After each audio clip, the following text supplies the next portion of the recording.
여러분, 만약 국가가 1달러는 1,000원이라고 법으로 정했는데 실제 시장에서는 1달러에 1만 원에 거래되고 있다면 어떤 일이 벌어질까요? 이것은 상상이 아니라 한때 중동의 강자였던 이란이 겪고 있는 처참한 현실입니다. 이란 정부는 수입 물가를 잡겠다는 명분으로 공식 환율을 시장가보다 터무니없이 낮게 설정했습니다.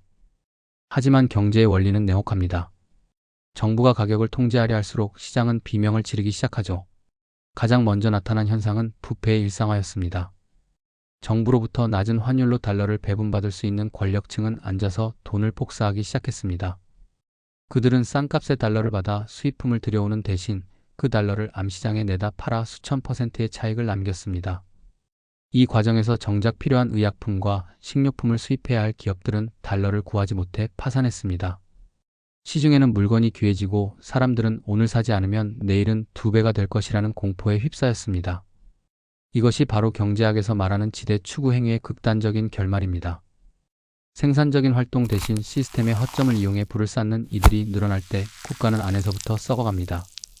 과거 1970년대 이란은 중동의 파리라 불릴 만큼 풍요로웠지만 잘못된 환율 정책 하나가 그 모든 영광을 앗아갔습니다.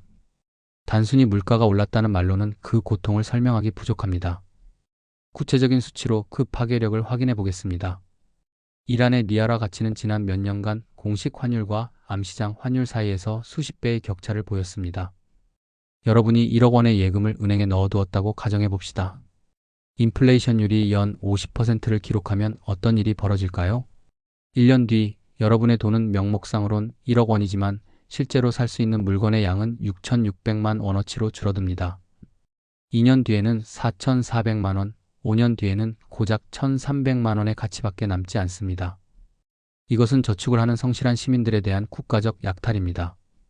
실제로 이란에서는 우유 한 팩의 가격이 아침과 저녁이 다른 경우가 허다했습니다. 사람들은 리아라를 받는 즉시 금이나 달러 혹은 썩지 않는 공산품으로 바꾸기 위해 질주했습니다. 화폐에 대한 신뢰가 무너진 사회에서 미래를 위한 계획이란 존재할 수 없습니다. 결국 경제는 원시적인 물물교환 시대로 회귀하게 되며 모든 투자는 중단됩니다. 이 시뮬레이션은 우리에게 경고합니다. 화폐 가치의 하락은 단순한 숫자 노름이 아니라 한 사람의 일생을 바쳐 모은 노동의 대가를 증발시키는 재앙이라는 것을요. 한국은 이란과 다르다, 우리는 선진국이다라고 자만하기엔 우리 앞의 지표들이 심상치 않습니다. 첫째, 에너지 의존도입니다. 이란은 산유국임에도 정제시설 부족과 제재로 고통받았지만 한국은 에너지의 90% 이상을 수입에 의존합니다. 환율이 오르면 원화 가치 하락, 우리가 쓰는 전기, 가스, 기름값은 즉각적으로 폭등합니다.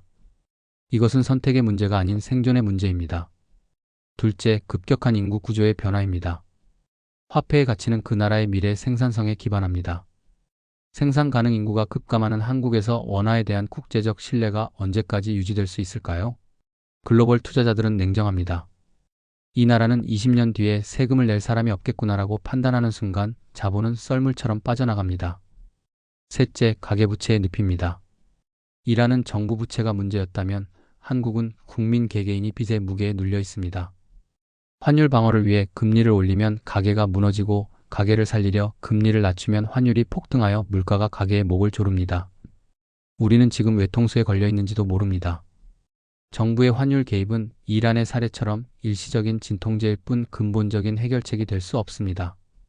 외환 보유고가 충분하다는 정부의 발표를 1997년에도 우리는 들었습니다.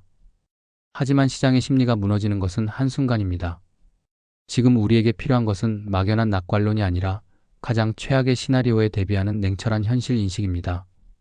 화폐 가치의 하락은 사회의 모든 구성원에게 평등하게 찾아오지 않습니다. 그것은 가난한 자의 주머니를 털어 부자의 금고를 채우는 잔인한 메커니즘입니다.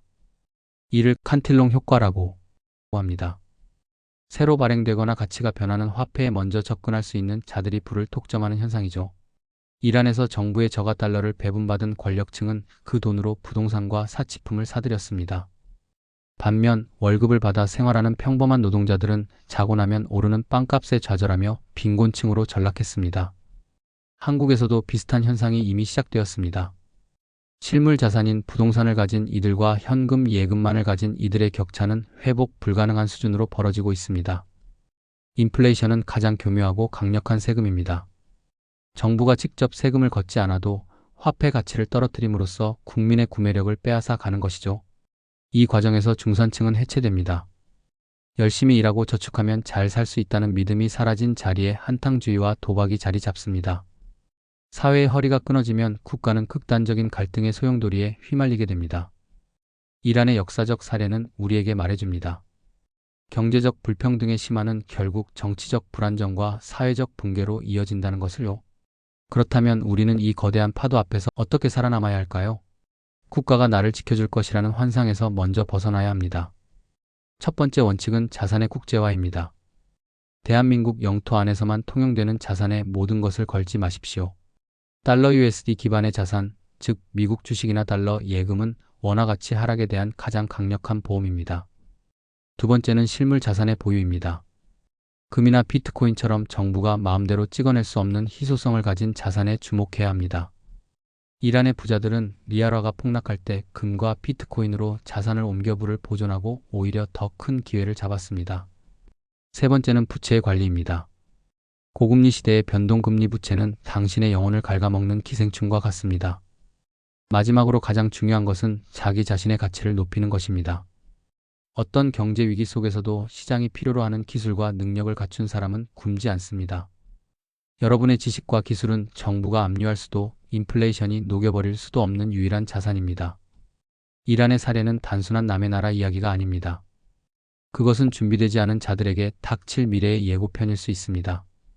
위기는 누구에게나 찾아오지만 그 위기를 기회로 바꾸는 것은 오직 깨어있는 자들의 몫입니다. 오늘 이 영상이 여러분의 소중한 자산과 미래를 지키는 작은 이정표가 되길 바랍니다. 여러분의 생각은 어떠신가요? 지금 바로 댓글로 의견을 공유해 주세요.